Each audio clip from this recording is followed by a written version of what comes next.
you tell us, I'm sorry, about the meeting with President Gustavo Petro? How was it? Was it in a good tone? What are the results? I wish I had more for you. The meeting was just wrapping up as I was walking out here, so I will go in and get a readout from the president, which I myself, or I'm sure he, will provide to all of you directly on Truth Social. But I spoke with the president before the meeting, and he was in a very positive headspace, and he was looking forward to sitting down with President Petro to have a conversation. So we will all see how that went together. Thank you so much, Caroline. What does President Trump mean when he says Republicans ought to nationalize voting? What does that look like in practice?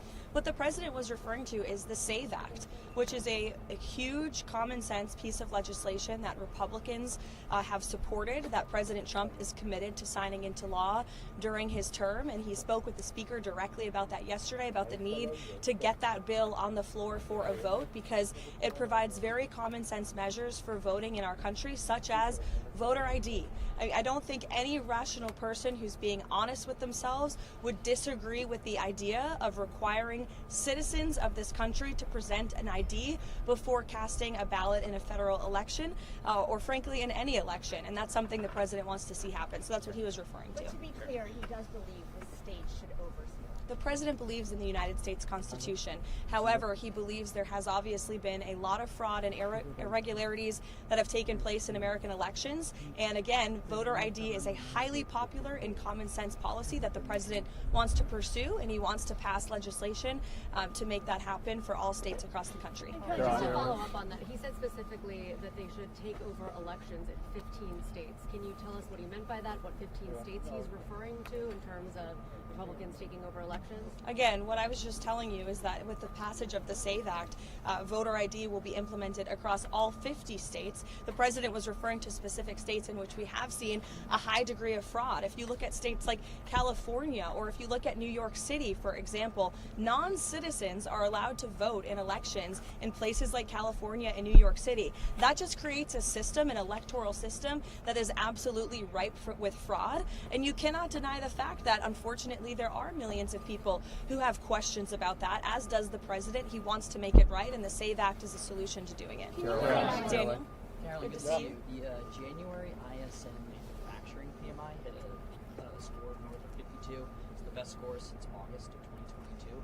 What should that tell Americans about manufacturing activity possibly surging under the Trump administration? Well, the president's tariffs are working, and his economic agenda is working. When you combine tariffs and reshoring American manufacturing and investments in this country, which the president has played a huge role in directly recruiting those investments from countries and companies all over the world to the United States, you're creating jobs. We've seen construction jobs have surged in the past few months. That's because those factories are being built right here in the United States, and we're putting Americans to work. So our manufacturing sector is obviously something the president cares a lot about.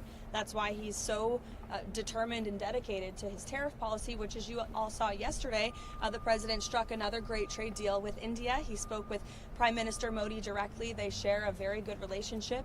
India committed to not only no longer purchasing Russian oil, but buying oil from the United States, also perhaps from Venezuela too, which we know will now have a direct benefit on the United States and the American people. And in addition to that, Prime Minister Modi committed to $500 billion of investments into the United States, including for transportation, for energy, and for agricultural products as well. So this is another great trade deal thanks to President Trump. Why was Tulsi Gabbard involved in a domestic law enforcement search in Georgia?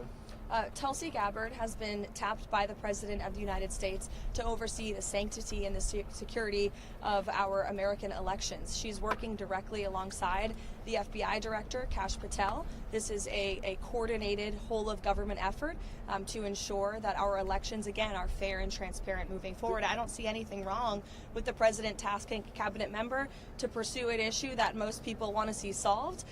Maybe you don't, but I know many Americans do want to make sure our elections are protected, and that's what Tulsi Gabbard is focused on doing.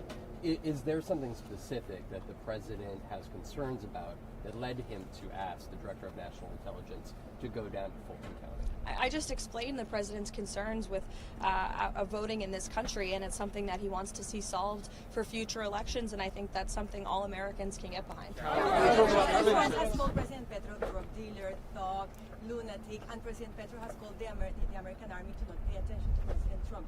Do you think President Trump had a hope that this relationship could be fixed?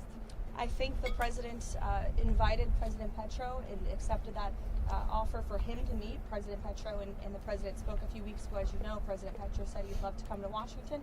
President Trump said, sure, come. So I think that speaks for itself, and again, I'm sure the president will provide a readout of that meeting. Sean, given the recent news and what just happened, how much does this escalate tensions ahead of these critical talks that are happening with Witkoff? Well, look, I just spoke with Special Envoy Witkoff, and these talks, as of right now, are still scheduled.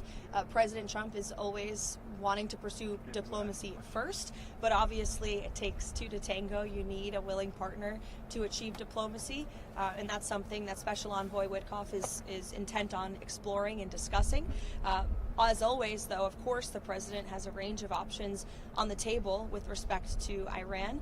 As commander-in-chief, I think they learned that quite well last year with the strike in Operation Midnight Hammer, which was wildly successful and obliterated their nuclear capabilities. But those talks will continue later this week as far as we're concerned right now.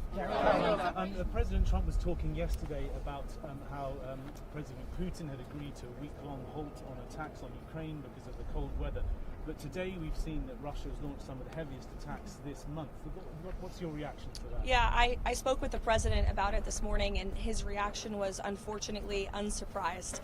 These are two countries who have been engaged in a very brutal war for several years, a war that would have never started if the president were still in office. It started because of the weakness and incompetence of the previous president, Joe Biden, and that's why the president continues so aggressively to pursue diplomacy to end this war. That's why Special Envoy Witkoff and Jared Kushner will be in Abu Dhabi tomorrow for another round of trilateral talks. I would note the trilateral talks that took place last week or the week prior are historic by nature. Never before have all three of our countries really been able to sit down at the negotiating table to move the ball forward towards peace. So Special Envoy Witkoff and Jared Kushner and President Trump made the impossible possible with respect to peace in the Middle East, and I know they're looking to do the same with respect to the Russia-Ukraine war as well. On Harvard, the president said yesterday he's now seeking $1 billion from Harvard. One, how do you arrive at that number? And two, he said he wants criminal, not just civil, charges against individuals at Harvard. Does he want to see Harvard officials arrested there criminally? Look, I will let the president and also the Justice Department and those who will be pursuing that against Harvard speak on the specifics of that matter. But I know that the president wants to see a deal struck with Harvard that is appropriate and that ensures they are held responsible for the criminal behavior, the illegal behavior, the harassment and the targeting of Jewish American students on their campus that took place over the course of the last several years. This is something the administration has been working on over the course of the last year, and the president himself has been directly involved, as evidenced by that True Social statement as well. What does President Trump want to see happen during this 2-week negotiation period for DHS funding? Is he confident that a deal will be reached? And what specifically is he willing to accept on some of the ICE and Border Patrol reforms that Democrats are asking for? Well, look, President Trump will be the ultimate decider of any policy changes on anything, especially with respect to immigration enforcement. What I will tell you is the president is never going to waver in enforcing our nation's immigration laws and protecting the public safety of the American people, in his ardent support of ICE and Customs and Border Patrol, who unfortunately the Democrat Party has made a decision to demonize. I heard Senator Schumer referring to them as Donald Trump's Nazi secret police force, I believe were his words. I don't recall that same language being used when President Obama was in the White House and was deporting millions of illegal aliens from our country using this very same agency and these very same agents, who, by the way, have jobs because of the laws that were passed by Congress. So as for policy discussions that will take place, Congress will have those. The president will decide on those. You saw yesterday Secretary Noem announced that DHS agents on the ground in Minnesota will begin using and wearing body cams. That's something DHS is looking to to roll out nationwide, assuming they have the funding for it. So that could be part of the discussion. I know Tom Homan has been on the ground in Minnesota. He's there again today for direct dialogue with state and local officials to move these conversations forward as well. And I think you'll be hearing more from Mr. Homan tomorrow on some of the progress that has been made. So look, we're willing obviously to have this dialogue and to talk and to listen, but we are not going to concede in enforcing our nation's immigration laws and delivering on the mandate the president was given by nearly 80 million Americans to deport illegal alien criminals from our country. Venezuela, any preparations for a visit from Delcy Rodriguez from Venezuela, and your statements on the political prisoners situation in Venezuela? Sure. I don't have a date for a visit at this time. I know it is something that has been discussed, but no firm plans at this point. As for the release of the political prisoners, the president and this entire White House, and I think the whole country, should be very pleased to see that. It's a commitment that Ms. Rodriguez made, and she has kept, and we expect her to continue to keep it. Is the administration is still expecting the ICE agents during the Super Bowl week? And what are the comments from President Donald Trump regarding what Bad Bunny said during the Grammy Awards, ICE out? I have not spoken with ICE or the Department of Homeland Security or Secretary Noem with respect to enforcement at the Super Bowl, so I don't want to speak on a topic that I don't have knowledge on. I'm sorry, but I would defer you to them. I'm sorry? On the statements of Bad Bunny saying ICE out. Yeah, I mean, look, I think it's very ironic and frankly sad to see celebrities who live in gated communities with private security, with millions of dollars to spend protecting themselves, trying to just demonize, law enforcement, public servants who work for the United States government to enforce our nation's laws. And you didn't hear this same type of uproar from celebrities in Hollywood when the previous administration allowed an invasion of our nation's borders and allowed innocent women and girls like Jocelyn Nungaray and Laken Riley to be killed and raped and murdered at the hands of people who should have never been in our country in the first place. And now you have law enforcement who are simply trying to do their jobs to remove violent predators like those who took the lives of innocent Americans. There was no uproar from Hollywood and the elitist crowd at the Grammys then, but there is now, and I think that speaks to the unfortunate irony that we're seeing in Hollywood. I'm sorry?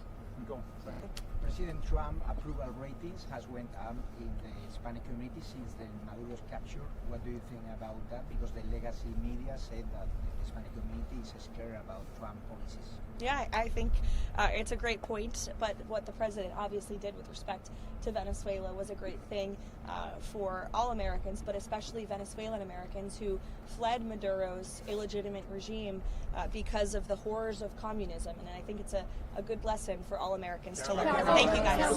Thank you, Caroline.